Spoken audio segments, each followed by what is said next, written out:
If you're a soccer fan, or what the rest of the world calls football, you know that the World Cup starts Thursday in Brazil.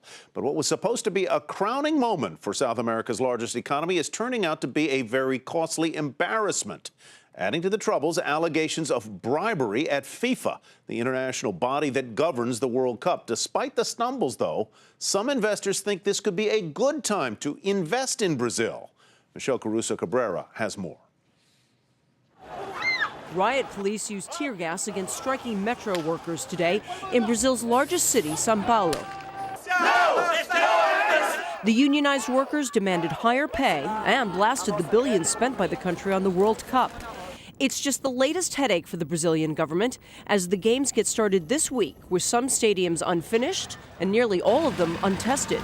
Many infrastructure projects promised to improve transportation never got built, and those that did may have been built in haste.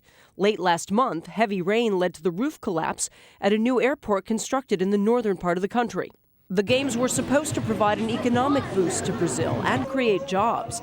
Estimates of how much has been spent range from $3.5 billion to nearly $15 billion. But CEOs tell us that concerns about protests and whether or not the country can pull it off is actually hurting the economy. It's causing more uncertainties, and it's adding to the weakness of the Brazilian economy now.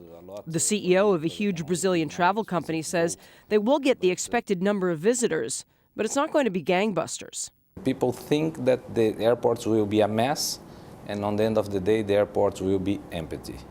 This comes as the Brazilian economy is slowing and inflation is rising. Consumer confidence at a 5-year low, ditto for industrial confidence. And yet, it is precisely these problems leading some Wall Street firms to recommend investing in Brazil. Research firm Trusted Sources tells clients the more the country weakens, the more likely President Dilma Rousseff will lose her bid for re-election in October. The candidates running against her support economic policies that are much better for business. Trusted Sources thinks the Brazilian market could, quote, fuel a hope rally, not unlike the recent rally in India. Last month, India elected a new pro-business leader, Narendra Modi, and that led to a massive rally in the Indian stock market. Add to all of this, news of a massive bribery scandal involving the governing body of soccer, which is known as FIFA. Journalists have uncovered documents alleging the country of Qatar paid bribes in order to secure the World Cup in 2022. The allegations raise questions about how FIFA chooses the hosting country and whether or not they pick the countries for the right reasons. For Nightly Business Report, Michelle Caruso Cabrera.